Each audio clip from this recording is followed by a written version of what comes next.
Di pa man nakakabangon dahil sa bagyong Christine, heto't may bagong kalbaryo ang mga taga-Occidental Mindoro dahil sa super bagyong Leon. Kaya ang mga magsasaka, pilit isinasalba ang natitira nilang ani. Saksi si Mav Gonzalez. Nasa hilagang Luzon man ang puntirya ng Bagyong Leon, pero ramdam pa rin ang epekto nito sa probinsya ng Occidental Mindoro.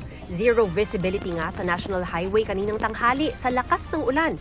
Kaya naman ang mga magsasakang ito sa bayan ng Santa Cruz, naghahabol na anihin ang kanilang pananim.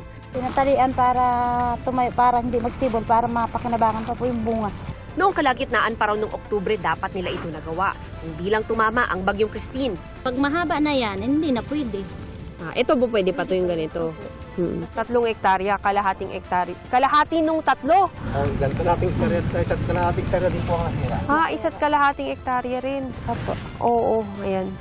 Itong nangyari dito sa palayan nila, kalahati daw nung 3 hektarya yung nasira dahil dun sa Bagyong Christine. So, usually mga 100 kaban yun para dun sa 1 hektarya. Pero ngayon, sila medyo swerte pa yung kalahati kasi yung iba parang 20 hanggang 30 kaban na lang daw yung maka-harvest nila mula dun sa 1 buong hektarya. Pero ang kinalulungkot nga ng mga magsasaka na nakausap natin kanina rin ay taon-taon na lang daw naapektuhan ng mga bagyo yung pananim nila. Sa kabilang palayan, buong araw rin ang paggagapas ng mga magsasaka. Taon-taon ho ito.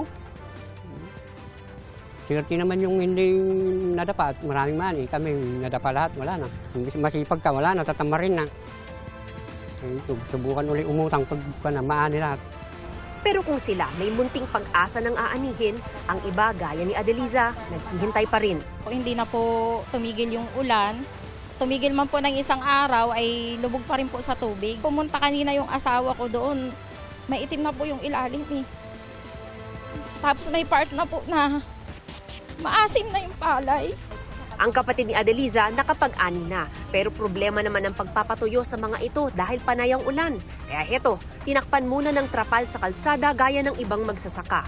Ngayon lang daw ito naranasan nila Adeliza sa 25 taon na pagsasaka. Ang 100,000 pisong puhunan mukhang pinadapa na rin daw ng nagdaang bagyo. Inaasahan po namin ang panggastos namin sa aming anak. Sabi ko nga po, hindi pa kami nakakaani. Mangungutang na naman uli para pang-umpisa kung mayroon pa pong magpapautang. Marami pa rin kaming kababayang magsasaka ang talagang lubhang naapektuhan nito sapagkat hindi man kami binaha ng todo pero maraming palay nila ang nabasa, ang dumapa, ang tumumba. So marami ring nag-ani na hindi naman makatuyo. So kaya napakalaki ang kabuuan na pinsala na sa ngayon ay nakitala namin sa agrikultura ay umaabot na ng 165 million na higit. Ang mga taga Noveleta, Cavite, malayo sa punteriya ng Bagyong Leon, pero abala pa rin sa pagsasaayos at paglilinis mula sa hagupit ng Bagyong Christine. Tambak ang basura sa mga kalsada at mga natuyong burak mula sa bahang pinaragasan ng bagyo. Kaya tulong-tulong ang mga barangay personnel at mga residente sa paglilinis. May ilang taga-Noveleta na rin na dumalaw sa puntod ng kanilang mga yumao 2 araw bago ang araw ng mga patay. May nakalagay na ring 4 na unit ng mga portable toilet sa loob. Kabi-kabila na rin ang mga nagtitinda ng bulaklak at kandila sa labas ng gate ng sementeryo.